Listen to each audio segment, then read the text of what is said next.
Today, let's talk about everything wrong with the iPhone SE. Now, the iPhone SE has been out for over a month at this point, and there have been a lot of mixed feelings about the device.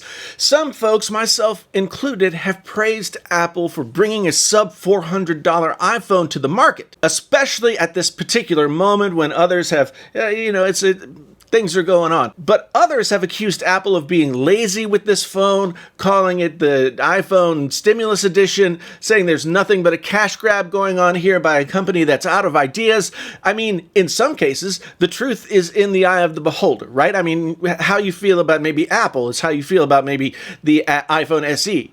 But let's take a look at the iPhone SE and see if the pros and cons really bear out either one of those or if it's something else entirely. First, a lot of people want to talk about the screen and the bezels. The screen is small. The bezels are large.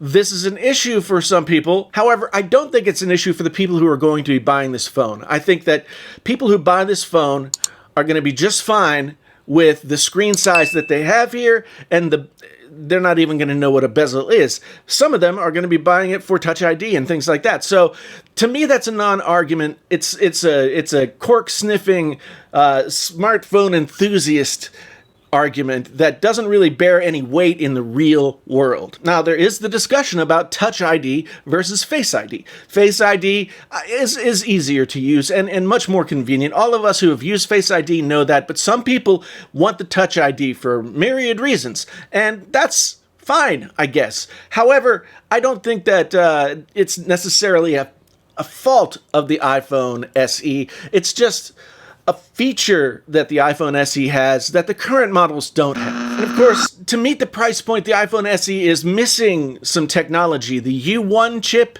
that is in the iPhone 11 models is not here. The U1 chip in the latest iPhones help detect its exact position relative to other devices in the same room. It's sort of a whole thing. It's just like the H1 chip or the W1 chip that came in the AirPods and other AirPod-like devices. But it's not in this phone. And 99.9% of the people who buy this phone would not know that. And some of them, if they did, might like that fact. Some people don't like their phone to be tracking every move that they make, even though it does. And then there's the camera, 12 megapixel right here, 7 megapixel right here. It is not, as we might have been led to believe, the same camera lens on the back here as the iPhone 11. There's no deep fusion here. There's no true depth camera. The low light photos are not as good in part because of that. And also, while 7 megapixels is fine for selfies and for, voice calls and that kind of thing, if people wanted to do any kind of serious recording with the front-facing camera, the quality would just not be great on the iPhone SE. Whereas on the 11 Pros, I think it's a 12 megapixel 4K capable camera, and that's something that you pay the extra money for. This has been a contention for a long time. No fast charging, or I should say the capability for fast charging, but a 5-watt charger in the box. The same 5-watt charger that has been coming with every iPhone since the beginning of the iPhone. A lot of people are really offended by that, and I don't blame them, because to get the 18-watt fast charging power brick that goes along with this, plus the USB-C to Lightning cable that you would need to plug into it, that's an extra $50. That's $50. And if you want the longer cable, it's more than that. And the argument has always been, and it's been a decent argument, that a lot of other companies put fast chargers in the box for almost all their phones. And they don't require an extra purchase to get the fast charging that the phone is capable of. Apple, for some reason, has never done that. The iPhone SE is yet another example. The next one is a really serious one. It's one that it has sort of kept me from keeping this in my pocket, and it's the battery life. The battery life on an iPhone, especially these 4.7-inch iPhones, has never been great. The battery life has never been great. There are people out there who are talking about the amount of milliamp hours that it has and all this other stuff. None of that matters. Those are things that we talk about with Android, whereas Apple, it doesn't matter as much because the phone works differently. It utilizes power differently. There are a lot of reasons for that I'm not going into in this video.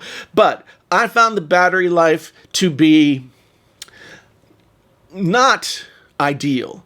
It wasn't terrible. You can get through a whole day, but for me, it was just, I didn't want to have one of the reasons I love the new iPhones is it got rid of battery anxiety for me, and battery anxiety is something I never want to have to worry about again, but yet this phone made me have to think about how much battery I had left.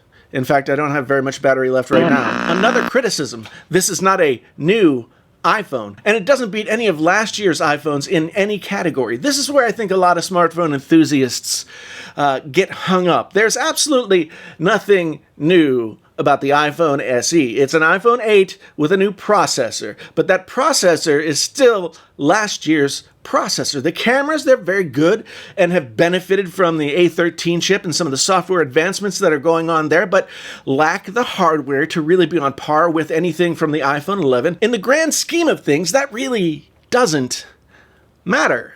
The iPhone SE is maybe the first time that Apple has made a phone that's good enough. That's good enough.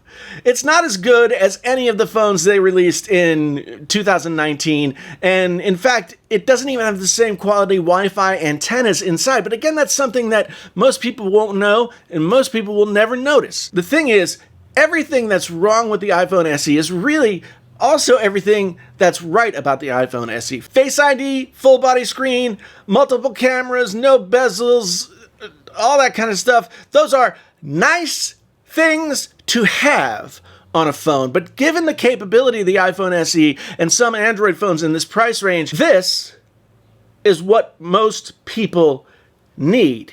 Need versus want. For almost 15 years, the value of the smartphone was heavily judged on how improved it was from the phones the year before. More cameras, more megapixels, better screens, bigger screens, battery life, never before seen features. Those were all tick marks that went into the overall worth of a smartphone. I love smartphones. Don't get me wrong. I geek out about smartphones. I talk about smartphones all the time. But the best smartphones out there, the flagship smartphones, are too expensive for most people. It's no longer how much do you have to pay to get what you want out of a smartphone. It's more now, how much do you have to pay to get what you need in a smartphone? That's the reality for the majority of people who are out there buying phones today. The iPhone SE is everything that anyone could need in a smartphone, and it's priced so that a wide range of people from all income brackets can afford it or could consider it. So Apple saw the writing on the wall. They look like geniuses for having released a very well-appointed iPhone available at a budget price right now in this moment. But that's because they recognized which way the wind was blowing a couple of years ago when they planned this phone. The iPhone SE is not a perfect phone. It's not even close.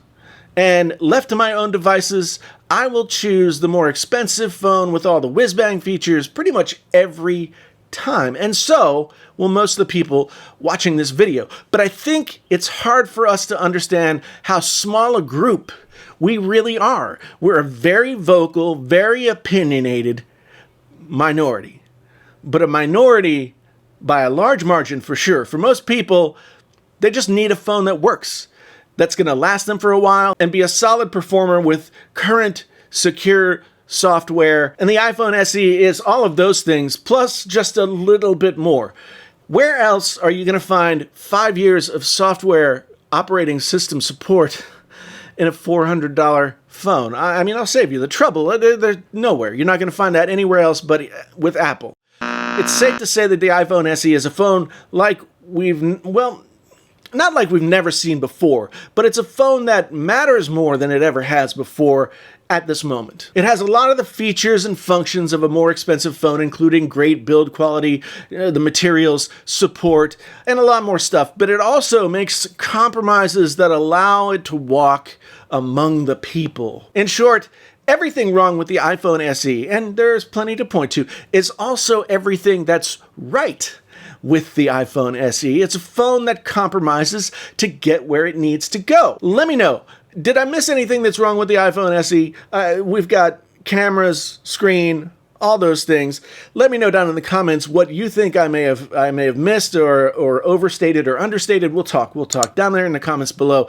Until then, though, thank you very much for being here. My name's Jason, sometimes known as the JTL. This is Painfully Honest Tech. Tech so honest it hurts. Until the next time, I'm out.